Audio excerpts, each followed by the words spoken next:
আছে আমরা বাইরে বেরিয়েছি, আজকে আমাদের গায়ে নোংরা লেগেছে বা অপরিষ্কার জায়গায় আমরা গেছি, তার জন্য বাড়িতে এসে আমরা স্নান করব, এরকম কোনো ব্যাপার নেই। আমরা যদি বাড়িতেও থাকি তাও প্রতিনিয়ত আমাদেরকে স্নান করতে হবে। কেন কি আমরা বাড়িতে থাকলেও কিন্তু আমাদের ঘাম দেয়, আমাদের অনেক রকম নোংরা আমাদের শরীরে কিন্তু লাগতে পারে। তাই প্রতিনিয়ত স্নান করা, সাবান দিয়ে স্নান করা, তেল মেখে স্নান করাটা কিন্তু আমাদের জন্য খুবই জরুরি। এছাড়াও যদি আমরা প্রতিনিয়ত তেল মেখে স্নান করি, আমাদের কিন্তু যে জয়েন্ট আছে, হাড়ের যে জয়েন্ট, সেগুলোও কিন্তু সুস্থ থাকে। এবার ব্রাশ করাটা আমাদের নিয়ম কি, প্রতিদিন দুবার ব্রাশ করতে হবে। সকালে একবার ঘুম থেকে উঠে আমরা যেরকম ব্রাশ করি সেরকম করতেই হবে। আরেকটা যেটা সকলে করে না, রাত্রেবেলায় খাওয়ার পর ব্রাশ না করে ঘুমিয়ে যায়, কিন্তু রাত্রেবেলায় খাওয়ার পরও কিন্তু ব্রাশ করাটা খুবই গুরুত্বপূর্ণ। অবশ্যই প্রতিদিন দুবার করে ব্রাশ করতে হবে ঘুম থেকে ওঠার পর, এবং রাত্রেবেলাতে খাওয়ার পরে ব্রাশ করে তারপর শুতে যেতে হবে। তারপর মাথায় শ্যাম্পুটা আমাদের যারা মহিলারা বিশেষ করে মাথায় অনেক বড় চুল থাকার জন্য প্রতিদিন স্নান করাটা দরকার নেই, কিন্তু অ্যাটলিস্ট প্রতি উইকে মানে প্রত্যেক সপ্তাহে আমাদেরকে 3 দিন শ্যাম্পু করা উচিত। যাদের বিশেষ করে কার্লি হেয়ার বা যাদের একটু ঘন চুল আছে, তো তাদের সপ্তাহে 3 দিন স্নান করতে হবে, মাথায় শ্যাম্পু করতে হবে।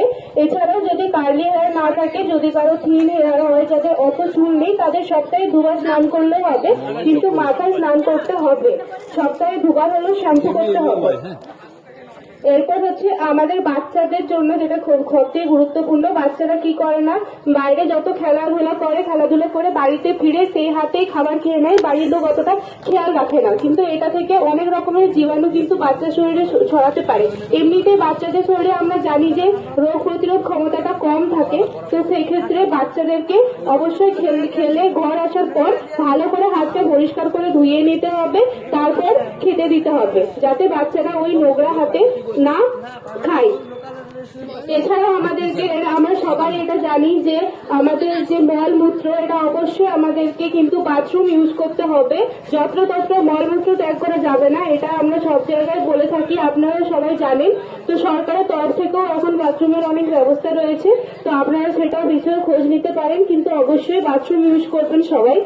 এর থেকেও কিন্তু বিভিন্ন রকম কলেরা, অনেক রকম ডিজিজ ছড়াতে পারে, যেটা কিন্তু অনেক ক্ষতিকর।